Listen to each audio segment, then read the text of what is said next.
के बारे में, ईसीजी के बारे में बात करूँगा जो डेली हॉस्पिटल लाइफ में आपको यूज करने के लिए मिलेगा। हम आपको यहाँ पर बताएंगे कि ईसीजी क्या है, ईसीजी को यूज कैसे करते हैं, लगाते कैसे हैं, जैसे कि मैंने बताया ईसीजी क्या है इसके बारे में बताऊंगा। फिर टाइप्स ऑफ ईसीजी लीड्स, जैसे कि ईसीजी लीड्स होते हैं उसके अलग अलग टाइप होते हैं, जैसे ऑगमेंटेड लीड्स होते हैं, फिर लिंक लीड होते हैं। तो इस तरह से डिफरेंट टाइप के लिंक्स होते हैं, लीड होते हैं, इसके बारे में बात करूंगा। फिर मैं बात करूंगा लोकेशन ऑफ लीड्स के बारे में कि लिंक लीड्स कहाँ पे लगाया जाता है, चेस्ट लीड कहाँ पे लगाया जाता है और कौन सा लीड्स है जो अपने आप आकर होते हैं। तो जनरली जो अपने आप आकर होते हैं उसको क्या बोलते हैं, ऑगमेंटेड लीड्स बोलते हैं। तो उसके बारे में बताऊंगा। फिर मैं बताऊंगा कि ईसीजी इसके लोकेशन के बारे में बताया कि कहाँ पे है। फिर मैं फोर्थ में बात करूंगा कि how to see ECG graph, हम ईसीजी ग्राफ लेकर कैसे पता करेंगे कि यार एमआई का पेशेंट है, कितनी बार उसको एमआई आया है, एंजाइना है या क्या है, ये सभी के बारे में मैं आपको बताऊंगा। किस तरह से उसका हार्ट वर्क कर रहा है और कौन सा वाल्व है वो वर्क नहीं कर रहा, ये सभी के बारे में आपको ग्राफ दिखाकर मैं आपको बताऊंगा। लास्ट में मैं आपको बताऊंगा how to use ECG machine, हम आपको प्रैक्टिकली चेस्ट लीड लगाकर कि किस तरह से ईसीजी ग्राफ निकालते हैं, ये सभी के बारे में मैं आपको बात करूंगा। जैसे मैं यहाँ पर दिखाया हूँ PQRST, ये क्या है, ये हमको ईसीजी में ये आपको इस तरह की ग्राफ आपको दिखेंगे। तो मैं बताऊंगा कि P है जो क्या P में क्या चीज शो करते हैं। फिर मैं बताऊंगा QRX कॉम्प्लेक्स, ये तीनों क्या है, QRS कॉम्प्लेक्स इसको बोलते हैं, तो इसका क्या शो होता है। ST सेगमेंट क्या है, तो QT सेगमेंट क्या है, ये सभी के बारे में मैं आपको डीपली बताऊंगा।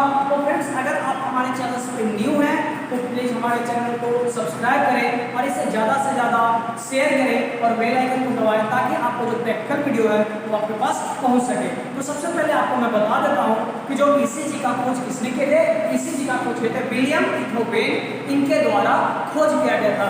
यह जनरली क्या थे, या एक मैकेनिक थे जो क्या चीज बनाते, वो जनरली ग्लैवेनोमीटर बनाते थे। तो ग्लैवेनोमीटर से उनको पता चला कि जो वेव है उसको हम रीड किस तरह से करेंगे, जो इलेक्ट्रिक इंपल्स जनरेट होते हैं, तो उसी से वो गलती बोलो बच्चे जो उससे वो इनको क्या इन्वेंटेड कर दिए ईसीजी के बारे में। ईसीजी का पूरा होता है इलेक्ट्रोकार्डियोग्राम। अगर जब मशीन की बात करते हैं तो ग्राम का यूज किया जाता है। अगर जो ग्राफ निकालते हैं जो पेशेंट का जो शुरू करते हैं ग्राफ बोलते हैं, इलेक्ट्रोकार्डियोग्राफ बोलते हैं। इसका हम यूज क्यों करते हैं, इसका हार्ट का फंक्शन देखने के लिए कि कौन सा पार्ट वर्क कर रहा है, कौन सा पार्ट नहीं कर रहा है, कब इसको एमआई आया था और इसको जितने मतलब हार्ट का जो प्रॉपर्ली फंक्शन है वो सभी को ग्राफ के थ्रू हम देखकर उसे पता करते हैं। तो फ्रेंड्स अब हम स्टार्ट करते हैं ईसीजी के बारे में। आज मैं बात करने वाला हूँ ईसीजी के बारे में कि ईसीजी का जो लीड्स होते हैं वो कितने प्रकार के होते हैं, टाइप्स के बारे में बात करेंगे, किस तरह से लगाया जाता है और कौन कहाँ पे क्या चीज़ का रिप्रेजेंटेशन देता है, ये सभी चीज़ के बारे में बात करूंगा कि ईसीजी है क्या, उसके यूजेस क्या है, ये सभी के बारे में मैं आपको बताऊंगा। तो आज मेरा फर्स्ट लेक्चर है ईसीजी के बारे में। तो सबसे पहले बात करता हूँ ईसीजी किसे बोलते हैं। तो ईसीजी का मतलब होता है इलेक्ट्रोकार्डियोग्राम होता है, जो मशीन होता है जिससे लोग ग्राफ निकालते हैं उसको हम लोग क्या बोलते हैं, इलेक्ट्रोकार्डियोग्राम बोलते हैं। लेकिन जब किसी भी पेशेंट को जब उसका जब निकालते हैं उसको क्या बोलते हैं, इलेक्ट्रोकार्डियोग्राम बोलते हैं।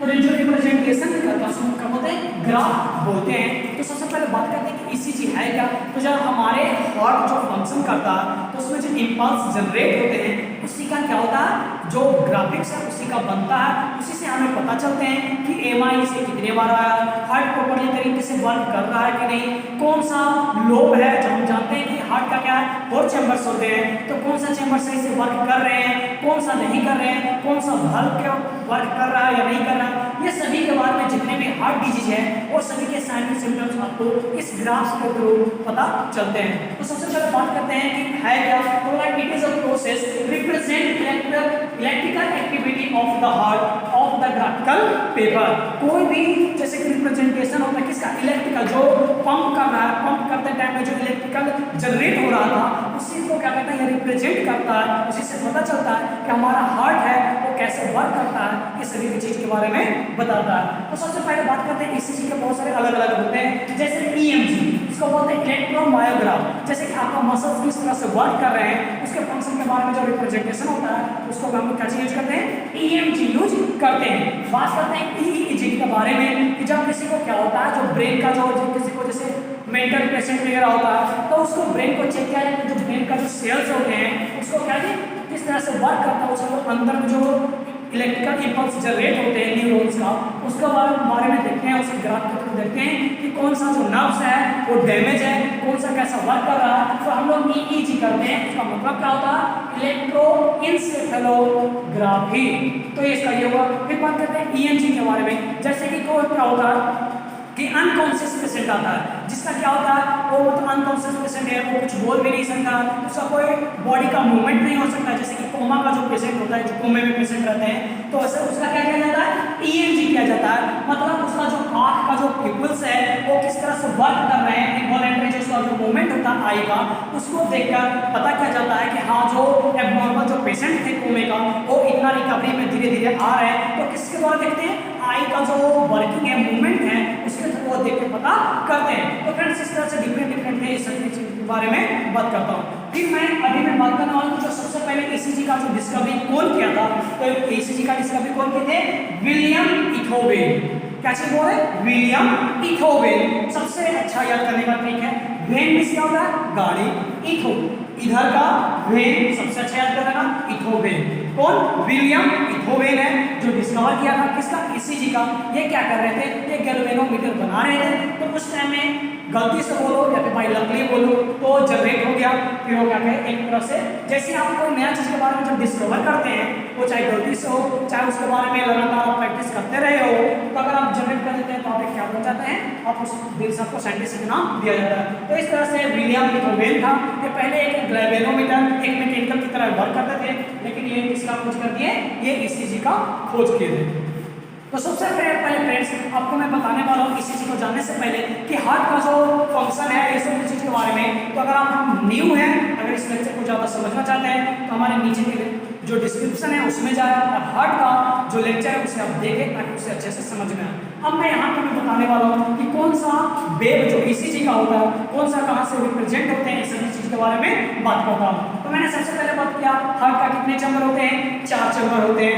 valve कितने होते हैं, तो सबसे पहले चैम्बर के बारे में बात करें कि 4 चैम्बर होते हैं।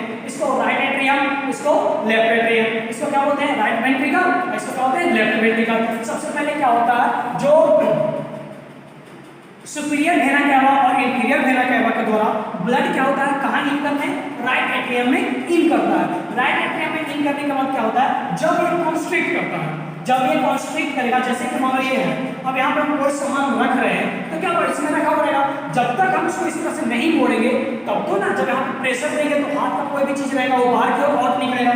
तो क्या होगा, जब यहाँ पे कॉन्स्ट्रिक्शन होगा, तो कॉन्स्ट्रिक्शन जब हो रहा है उसको हम क्या बोलते हैं, डीपोलराइजेशन बोलते हैं। ये वर्ड आपको आएंगे, डीपोलराइजेशन और रीपोलराइजेशन। तो मैं एक इंट्रोडक्शन में बता रहा हूँ कि क्या होगा, ये डीपोलराइजेशन होगा। डीपोलराइजेशन करने का मतलब ये कॉन्स्ट्रिक्ट करेगा। अब यहाँ का जो ब्लड है, ये जो यहाँ पे वाल्व होता है, इस वाल्व को क्या बोलते हैं, ट्राइकस्पिड वाल्व बोलते हैं। ट्राइकस्पिड वाल्व को हम लोग एक और नाम से जानते हैं, उसको हम लोग क्या बोलते हैं, मिट्रल वाल्व के नाम से जानते हैं। तो ये क्या होता है, यहाँ पे इसको ओपन हो जाता है, ओपन होने के बाद क्या होता है, ये ब्लड है ये इसमें आना स्टार्ट हो जाता है, और स्टार्ट होने के बाद जो बंद होता है, ये जो क्लोजिंग जो होता है, इसी में क्या चीज होता है, पी वेव फॉर्म करता है। कौन सा वेव जनरेट होता है, पी वेव बनता है। तो इसके बारे में जब ईसीजी ग्राफ दिखाऊंगा तो इसके बारे में बताऊंगा। फिर मैं बात करता हूँ, जब राइट वेंट्रिकल में आता है तो यहाँ पे क्या होता है, यहाँ के बाद जब ये कॉन्स्ट्रिक्ट करता है, ये तो पहले रिपोलराइजेशन हुआ, ये अंदर में आया, इसमें ब्लड आया, अब ये क्या क्या, ये जब कॉन्स्ट्रिक्ट करेगा तो ये जब कहाँ जाता है, ये जो ब्लड है ये आपको क्या चीज है, पल्मोनरी यहाँ पे वाल्व होते हैं, उसके थ्रू कहाँ पे जाएंगे, ये लंग्स में चले जाएंगे। लंग्स में जाने के बाद लंग्स का फंक्शन, हार्ट का फंक्शन करेंगे तो वहाँ पे क्या होता है, लंग्स में ऑक्सीजनेटेड ब्लड होते हैं। वहाँ के बाद क्या होता है, लंग्स से यहाँ पे फिर से आते हैं, तो किसमें आते हैं, ये जो लेफ्ट आर्टरियम देख रहे हैं इसमें ब्लड वापस आते हैं। तो यहाँ पे क्या होता है, यहाँ पे रीपोलराइजेशन होता है, 2 में डीपोलराइजेशन होता है और 2 में क्या होता है, रीपोलराइजेशन होता है। यहाँ पे क्या होगा, जैसे ब्लड आते हैं, फिर इसके बाद क्या होगा, यहाँ पे जब कंस्ट्रिक्ट करेंगे तो कंस्ट्रिक्ट करने के बाद क्या होता है, यहाँ पे क्या होगा, अंदर की ओर ये जो ब्लड है, ये valve है, इसको क्या बोलते हैं, बाइकास्पिड valve बोलते हैं। ये बाइकास्पिड valve ओपन होता है और ब्लड किसमें आता है, यहाँ जो लेफ्ट वेंट्रिकल देख रहे हैं इसमें आता है, और इसमें आने के बाद क्या होता है, पूरा ब्लड है इसमें हुआ, फिर इसके बाद एरोटिक वाल्व के थ्रू पूरे बॉडी में सप्लाई होता है। तो इस तरह से फ्रेंड्स कहाँ से कौन सा जनरेट होगा, ये सभी के बारे में बात करूंगा। तो सबसे पहला जो मेन जो बताना था मेरे कि हार्ट किस तरह से वर्क करता है इसके बारे में अब मैं बात करूंगा। सबसे पहले चेस्ट फ्लूइड के बारे में कि चेस्ट फ्लूइड कितने होते हैं, कहाँ पे लगाए जाते हैं, ये सभी के बारे में बात करूंगा। कलर क्या होते हैं, ये सभी के बारे में बात करूंगा। फिर मैं बात करूंगा कि कौन सा लीड कहाँ से जनरेट होता है, जैसे कि मैंने बताया पी वेव यहाँ से बनते हैं, तो ये क्या क्या जगह पी वेव जहाँ पे नहीं बन रहा तो कौन कौन डिजीज एराइज करेंगे, ये सभी के बारे में आपको सेकंड लेक्चर में बताऊंगा। तो फ्रेंड्स इस तरह से अभी इसके बारे में अभी बात करने वाला हूँ, चेस्ट फ्लूइड के बारे में बताऊंगा। अगर आप हमारे चैनल्स में न्यू है तो प्लीज इसे ज़्यादा से ज़्यादा शेयर करें और हमारे चैनल्स को सब्सक्राइब करें और प्लीज इसे लास्ट तक देखें। ईसीजी पूरे आपको याद रहने की मैं गारंटी देता हूँ, आपको fully A to Z knowledge होगा ग्राफ परसेंट मतलब पहचानने के लिए ये सभी चीज़ के बारे में मैं बताऊँगा। तो फ्रेंड्स मैं अभी बात करता हूँ ईसीजी के बारे में। तो सबसे पहले बात करते हैं ईसीजी का जो चेस्ट लीड होते हैं वो 3 प्रकार के होते हैं। सबसे पहला होता है लिम्ब लीड जो हाथ में लगाए जाते हैं और पैर में लगाए जाते हैं, इसे क्या बोलते हैं, लिम्ब लीड बोलते हैं, जो कितने होते हैं, 4 होते हैं, 2 हाथ के लिए और 2 पैर के लिए। फिर बात करते हैं ऑगमेंटेड लीड। ऑगमेंटेड लीड ऐसा होता है कि उसमें लीड लगाया नहीं जाता है, वो अपने आप एराइज होते हैं, अपने आप 2 लीड्स का फॉर्मेशन है ग्राफ में रिप्रेजेंट होता है, उसको हम लोग क्या बोलते हैं, ऑगमेंटेड लीड बोलते हैं। जो लिम्ब लीड होता है वो क्या होता है, बाइपोलर होता है। बाइपोलर कहने का मतलब इधर से भी इंपल्स जनरेट कर रहा है और इधर से इधर की ओर भी इंपल्स जनरेट कर रहा है। जब दोनों तरफ से इंपल्स जनरेट होते हैं, दोनों तरफ जब जाता है तो उसको क्या बोलते हैं, बाइपोलर बोलते हैं। यूनिपोलर क्या बोलते हैं, जब वो एक डायरेक्शन में चाहे वो अप से नीचे की ओर जाए या फिर लेफ्ट से राइट की ओर जाए तो उसको क्या बोलते हैं, यूनिपोलर बोलते हैं। यूनि मतलब एक, जब एक ही डायरेक्शन में से होता है उसको क्या बोलते हैं, यूनिपोलर बोलते हैं। बात करते हैं चेस्ट लीड के बारे में। तो चेस्ट लीड को क्या बोला, यूनिपोलर बोलते हैं। चेस्ट लीड 6 होते हैं, कहाँ पर लगाया जाता है, ये सभी के बारे में आपको मैं बताऊंगा डायग्राम के साथ में। सबसे पहले बात करते हैं हार्ट साउंड के बारे में कि हार्ट साउंड होता क्या है, किसे बोलते हैं और कहाँ से राइज होता है, ये सभी के बारे में मैं अभी बताने वाला हूँ। जनरली मैं इंट्रोडक्शन में बता रहा हूँ क्या क्या हुआ मैं बताऊंगा जिसके बारे में। तो सबसे पहले जो S1 साउंड होता है उसको क्या बोलते हैं, लब बोलते हैं। S2 साउंड होता है उसको क्या बोलते हैं, डब बोलते हैं।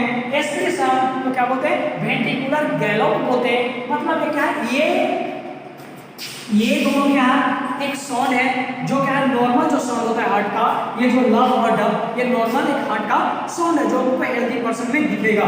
ये दोनों जो साउंड है ये क्या है, एबनॉर्मल साउंड है। कैसा है, ये दोनों एबनॉर्मल साउंड है।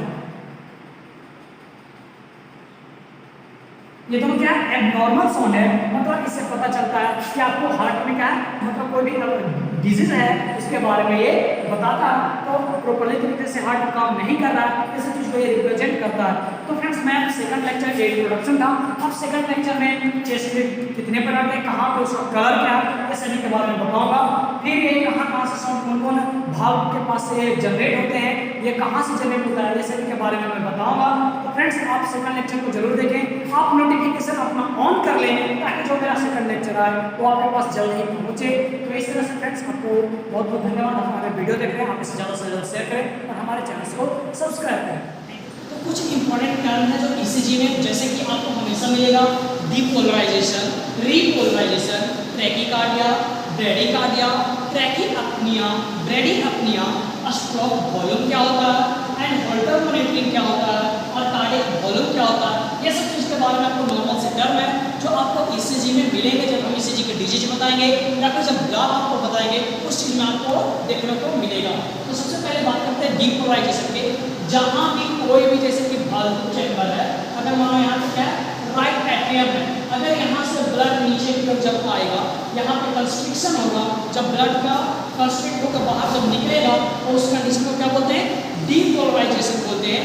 हर एक बल्ब का जो टाइम पीरियड होता है ब्लड बाहर इजेक्ट करने का, वो सबका अलग अलग टाइम इंटरवल होता है, उसके बारे में मैं आगे में बात करूँगा। रिपोलराइजेशन जब इसको फिल होने में, जैसे कि यहाँ पे लेफ्ट वेंट्रिकल है, अब इसमें जब ब्लड जब फिल होगा तो उस टाइम फिल होने में जब टाइम पीरियड लगता है तो उस प्रोसेस को क्या बोलते हैं, रिपोलराइजेशन बोला। मतलब ब्लड का एक्यूमुलेशन इसमें होना। फिर बात करते हैं ट्रैकीकार्डिया के बारे में। जब हार्ट तेजी से फंक्शन करने लगे, हार्ट बीट तेज हो जाता है, उसको हम लोग क्या बोलते हैं? ट्रैकीकार्डिया बोलते हैं। ब्रेडीकार्डिया, जब हार्ट रेट कम हो जाता है नॉर्मल से, उसको क्या बोलते हैं? ब्रेडीकार्डिया बोलते हैं। जैसे कि 72 बीट पर मिनट हमारा क्या है? नॉर्मल हार्ट रेट है। जब इससे इंक्रीज कर जाता हो, 80 से ऊपर अगर इंक्रीज कर जाता हो, उसको ट्रैकीकार्डिया बोलेंगे। जब 60 से बिलो हो जाता हो, उसको ब्रेडीकार्डिया बोलते हैं। अब हम बात करते हैं जस्ट ट्रैकीएपनिया और ब्रेडीएपनिया। ट्रैकी जहाँ पे वर्ड है, ये लार्ज चीज को दिखाने में हेल्प करता है, और ब्रेडी है, ये डिनोट करता है कम अमाउंट को शो करने में। तो इसमें क्या होता है? अपनिया एक वर्ड आप सुने होंगे जो क्या होता है? ब्रेथलेसनेस, सांस लेने में दिक्कत हो। जब ब्रीथिंग रेट है वो नॉर्मल से ज्यादा हो जाए, उसको हम लोग क्या बोलते हैं? ट्रैकीएपनिया बोलते हैं। जैसे कि हमारा जो नॉर्मल ब्रीथिंग रेट है 12 से 16 होता है, अगर किसी का ब्रीथिंग रेट 20, 22 इस तरह से है, तो उसको हम लोग ट्रैकीएपनिया बोलते हैं। और जब जिसका ब्रीथिंग है वो कम हो जाए नॉर्मल से, जैसे कि 10, 9, 8 पर मिनट में इस तरह का शो कर रहा है उसका ब्रीथिंग रेट, तो हम लोग उसको क्या बोलेंगे? ब्रेडीएपनिया बोलते हैं। अब हम बात करते हैं स्ट्रोक वॉल्यूम के बारे में कि स्ट्रोक वॉल्यूम किसे बोलते हैं। तो बोला गया था कि जब हमारा वेंट्रिकल से, क्या जैसे वेंट्रिकल से जब एक बीट में, जब एक बार जब पंप करता है, और उस टाइम में जितना वो ब्लड आउट करता है, बाहर की ओर इजेक्ट करता है, उसी को हम लोग क्या बोलते हैं? स्ट्रोक वॉल्यूम बोलते हैं। तो स्ट्रोक वॉल्यूम कितना होता है? 70 ml पर बीट होता है। 70 ml पर बीट। अगर एक बार जब वेंट्रिकल बीट, जैसे एक बार जब बीट करता है, पंप होता है, तो कितना निकलता है? 70 ml ब्लड बाहर इजेक्ट होता है। तो उसको हम लोग क्या बोलते हैं? स्ट्रोक वॉल्यूम बोलते हैं। बात करते हैं होल्टर मॉनिटर के बारे में। यह एक स्क्वायर शेप का होता है, इस तरह से शेप का होता है, यहाँ पे इस तरह रहता है, और यहाँ पे अलग अलग चेस्ट लीड होते हैं जो सब बल्ब के पास में लगा हुआ होता है। वो क्या करता है? हमारे जो हार्ट का जो फंक्शन है, जैसे कि हम हार्ट का फंक्शनिंग है उसको हम बार बार तो 5 मिनट 10 मिनट में तो ईसीजी करते हुए तो नहीं निकालेंगे। अगर जैसे कि मेरे को हार्ट का फंक्शन के बारे में अगर देखना है या किस तरह से ये टाइम टू टाइम चेंज कर रहा है, तो उसके लिए बार बार तो हम ईसीजी नहीं करेंगे। तो इसलिए हम लोग एक होल्टर मॉनिटर होता है, वो क्या करता है? जो हमारे हार्ट है उसको फंक्शन पे 24 से 48 आवर तक का जो उसका जो फंक्शन है, वर्क है, उसको एक कलेक्ट करके डाटा को रखता है। तो हम लोग जानिए कि होल्टर मॉनिटर क्या है, जिसके बारे में बात किए। अब हम बात करते हैं कार्डियक वॉल्यूम के बारे में कि जो हमारा हार्ट है उसका आउटपुट कितना है, कार्डियक वॉल्यूम कितना है, उसके बारे में हम बात करते हैं। तो कार्डियक वॉल्यूम क्या होता है? Stroke volume. एक बार में वेंट्रिकल है, पंप कर एक बीट में जितना निकल रहा है, एक 1 बीट में जैसे कि 70 ml निकला, ठीक, नॉर्मल यही हुआ वेंट्रिकल, मैंने बताया था। स्ट्रोक वॉल्यूम बराबर क्या होता है? 70 ml होता है। तो stroke volume into heart rate, जितना बार एक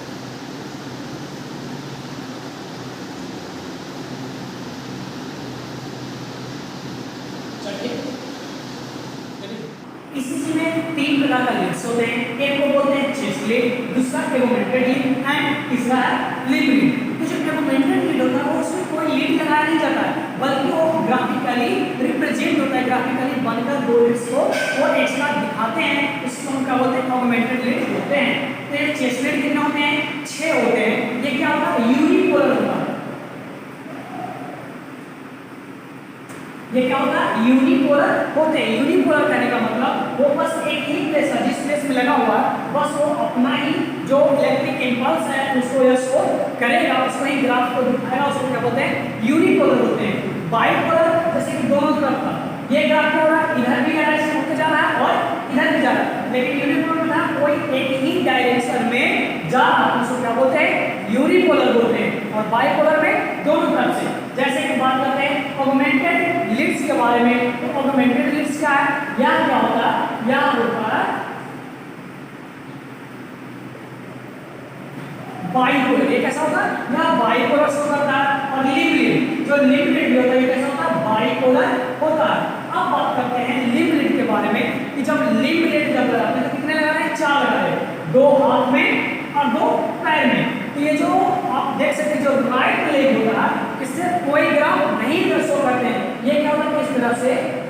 ये इम्पल्स इस तरह से जनरेट हुआ, ये इधर का ग्राफ होगा और एक ये नीचे की ओर ये हो गया, ये जनरेट किया और ये नहीं हुआ। तो ये क्या कर रहा है, एक ट्रायंगल फॉर्म कर रहा है जिसको हम लोग क्या बोलते हैं, इक्विवेलेंट ट्रायंगल बोलते हैं। तो इसको इक्विवेलेंट ट्रायंगल बोला जाता है। जो लिंक लीड है वो क्या चीज शो करता है, इक्विवेलेंट ट्रायंगल शो करता है। तो इस तरह से मैंने बताया कि जो लीड्स होते हैं तीन प्रकार के होते हैं। पहला चेस्ट लीड जो क्या होता है, यूनिपोलर होता है, कोई एक डायरेक्शन में ही वो ग्राफ शो करता है। ऑगमेंटेड दो मतलब बाइपोलर होता है, ये दोनों तरफ का ग्राफ शो करता है, दो तरफ को मूव करता है। लिम्ब स्लिट ये भी क्या है, दो तरफ से मूव करता है। ये नीचे हैंड की तरफ जा रहा होगा, इधर भी जा रहा होगा, लेग की तरफ भी जा रहा होगा। ये क्या हुआ, ये जब भी हम लिम्ब स्लिट लगाते हैं तो क्या बनता है, इक्विवेलेंट ट्रायंगल बनते हैं। अब हम बात करते हैं लिम्ब स्लिट के बारे में कि लिम्ब स्लिट कहाँ कहाँ लगाया जाता है, जैसे कि उसका कलर क्या होते हैं, उसका पोजीशन क्या होता है, ये सभी के बारे में हम अभी बात करने वाले हैं। तो लिम्ब स्लिट में सबसे पहले बात करते हैं इस तरह से R A R A R A और ए ए। आर ए का मतलब राइट आर्म होता है, ए का मतलब लेफ्ट आर्म, आर ए का मतलब राइट लेग और ए का मतलब लेफ्ट लेग। तो अब इसका कलर कॉम्बिनेशन कैसे पहचानेंगे कि कौन सा जो लीड है वो क्या कौन पैर में लगाएंगे और कौन हाथ में लगाएंगे। तो कलर रहता है जैसे आर ए राइट आर्म का कलर कौन सा रहता है, व्हाइट कलर का होता है। एंड लेफ्ट आर्म का कौन सा कलर होता है, ब्लैक कलर का होता है। राइट लेग का कौन सा कलर का होता है, ग्रीन कलर का होता है। और जो एल है लेफ्ट लेग है उसमें कौन सा लगता है, ग्रे कलर का लगता है। तो इस तरह से फ्रेंड्स मैंने बताया लिम्ब स्लिट्स के बारे में। अब हम बात करते हैं किसके बारे में, चेस्ट प्लेट के बारे में। तो चेस्ट प्लेट जब भी लगता है तो किस तरह से डिनोट रहता है, लेट्स में V1 V2 V3 V4 V5 V6 इस तरह से लिखा हुआ रहता है। लेकिन जो लिम्ब है तो उसमें कैसा रहता है, R A L A, R A से राइट आर्म, एल ए से लेफ्ट आर्म, आर एल से right leg and A L से क्या होता है, लेफ्ट लेग। इसके पोजीशन के बारे में भी मैंने बताया। अब बात करते हैं चेस्ट प्लेट के बारे में। तो V1 होता है सबसे अच्छा अपना जो ट्रैफिक लाइट होता है उसको याद करो। तो ट्रैफिक लाइट में तीन कलर होता है, सबसे ऊपर रेड, फिर येलो, फिर ग्रीन। तो V1 में कौन सा लगेगा, रेड कलर का होगा। V2 कैसा रहता है, येलो कलर का होता है। और V3 कैसा रहता है, ग्रीन कलर का होता है। तो ये तीन कलर याद हो गया। और ग्रीन के बाद कौन सा कलर रहेगा, ब्लू कलर का रहेगा। सबसे लास्ट जो चेस्ट प्लेट है V6 वो कौन सा कलर का होता है, वॉयलेट कलर या फिर पर्पल। तो सिर्फ बचता क्या है, एक कलर बचता है V5 वो बने ऑरेंज। इस तरह से आप याद कर सकते हैं कि नॉर्मल जो चेस्ट प्लेट है सबसे पहले रेड लाइट है जो ट्रैफिक लाइट होता है, V1 V2 V3। V1 red colour, V2 जो यहाँ पे मैंने दिखाया yellow colour, V3 green colour. Green colour के बाद कौन सा कलर होता है, ब्लू कलर। तो क्या होगा, V4 हो गया। अब बात करें सबसे लास्ट प्लेट जो V6 है वो कौन सा होता है, पर्पल कलर का होता है। तो बचा कौन, V5 बचा, वो कौन सा होता है, ऑरेंज कलर का होता है। तो अब हम इसके पोजीशन के बारे में बताते हैं डायग्राम के अनुसार। तो फिर पोजीशन के बारे में बात करेंगे कि कहाँ पे कौन सा लेट्स लगाते हैं जिसके बारे में। तो सबसे पहले एनाटॉमी ऑफ फिजियोलॉजी का जो रिब्स है उसके बारे में जान लेते हैं। तो जनरली हम लोग कहा जाता है कि जो चेस्ट के होते हैं उसमें कितने रिब्स होते हैं, ये 7 ट्रू रिब्स होते हैं। और फॉल्स रिब कितने होते हैं, 3 फॉल्स रिब होते हैं। और 2 क्या होता है, फ्लोटिंग रिब होते हैं। तो इसके बारे में बात करता हूँ कि कहाँ पे कौन सा रिब्स में लगता है इसके बारे में। तो सबसे पहले जो ऊपर में होता है उसको क्या बोलते हैं, क्लेविकल बोन या फिर हम लोग हिंदी में बोलते हैं कॉलर बोन या फिर ब्यूटी बोन के नाम से हम उसे जानते हैं। तो अब हम बात करते हैं चेस्ट प्लेट के बारे में। तो मान राइट साइड में एक ही चेस्ट प्लेट लगता है, वो स्टार्टिंग का चेस्ट प्लेट होता है, उसको हम लोग V1 बोलते हैं। तो V1 कहाँ पर रहता है, स्टार्टिंग पॉइंट क्या है कि 3 कोस्टल इंटरकोस्टल रीजन के पास, 1 2 3 और यहाँ पे 4 इंटरकोस्टल रीजन के पास में सबसे पहला चेस्ट प्लेट है जो लगता है। अब पहले बात करते हैं कि इंटरकोस्टियल स्पेस किसे बोलते हैं। तो जो दो रिब्स के बीच में जो गैप देख रहे हैं, ये दोनों रिब्स के बीच में जो गैप है उसी को हम लोग क्या बोलते हैं, इंटरकोस्टियल स्पेस बोलते हैं। तो यहाँ पर फोर्थ इंटरकोस्टियल स्पेस पे सबसे पहला राइट साइड में जो V1 लगता है वो किस कलर का होता है, रेड कलर का होता है। और जस्ट इसके सामने आ जाओ, लेफ्ट में आ जाओ, तो लेफ्ट साइड में कौन सा लगता है, V2 लगता है। किसमें, फोर्थ इंटरकोस्टियल रीजन में ही लगता है। वो कैसा लगता है, येलो कलर का होता है। अब बात करते हैं V1 और V2 के बारे में बात कर लिए कि फोर्थ इंटरकोस्टियल इंटरकोस्टल रीजन में लगता है। एक राइट साइड में लगता है, राइट साइड का जो लगता है वो V1 होता है और लेफ्ट साइड में लगता है वो V2 चेस्ट प्लेट होता है। अब बात करते हैं V3 के बारे में। तो V3 को जानने से पहले V4 के बारे में बात करते हैं कि जो V4 है वो फिफ्थ इंटरकोस्टियल स्पेस के बीच में लगता है और ये दोनों के बीच में V2 और V3 के बीच में कौन सा लगता है? V3 लगता है। V2 और V4 के बीच में V3 चेस्ट प्लेट लगता है जो ग्रीन कलर का होता है। फिर हम बात करते हैं V5 के बारे में। तो सबसे पहले आ जाओ क्लेविकल लो, ये जो क्लेविकल जिसे मैंने कॉलर बोल रहा था इसका मिड पॉइंट ले लो। दो यहाँ से यहाँ तक जो है इसका मिड पॉइंट ले लिए बीच में और बीच से सीधे की ओर आएंगे और जो फिफ्थ इंटरकोस्टल स्पेस था उसी के बीच में कौन सा लगता है? V5 लगता है। और बात करें V6 के बारे में तो जो हमारा मिड एक्सिलरी जो इस पोर्शन है, इस पोर्शन में सबसे नीचे की ओर आएंगे और इस पोर्शन में यहाँ पर है वो फिफ्थ रीजन में ही इंटरकोस्टल स्पेस में ही लगाते हैं V6 को। तो इस तरह से फ्रेंड्स मैंने बात किया कि जितने भी 6 चेस्ट से वो कहाँ पर लगाया जाता है। तो सबसे पहले V1 और राइट साइड में लगता है, राइट साइड में सिर्फ एक ही चेस्ट प्लेट लगता है वो V1 लगता है। जस्ट उसके सामने जो कहाँ पर लगा फोर्थ इंटरकोस्टल स्पेस में, जस्ट उसके सामने लेफ्ट इंटरकोस्टल स्पेस हो गया वहाँ पे V2 लगता है और V2 और V4 के बीच में V3 लगता है जो कहाँ पर लगता है? फिफ्थ इंटरकोस्टल स्पेस में लगता है और V5 भी फिफ्थ इंटरकोस्टल स्पेस में ही लगता है। लेकिन वो कहाँ पर लगता है? क्लेविकल है उसके मिड एक्सिलरी पार्ट में लगता है, बीच से आता है। और फिर मैंने बात किया V6 के बारे में। तो जो हमारा जो एक्सिलरी पॉइंट है एक्सिलरी से नीचे में V5 के पास में ही क्या लगता है। तो इस तरह से फ्रेंड्स मैंने चेस्ट प्लेट के बारे में और कहाँ पे कौन से भाग होते हैं इस के बारे में मैंने बात किया। तो फ्रेंड्स हमारे चैनल पर आप लोग नए हैं तो प्लीज़ ज़्यादा से ज़्यादा शेयर करें और हमारे चैनल को सब्सक्राइब करें और इस हमारे बेल आइकन है चैनल को आप उसे दबा दें ताकि आगे का जो प्रैक्टिकल वीडियो आएगा चेस्ट प्लेट पे वो आपके पास आए। Thank you.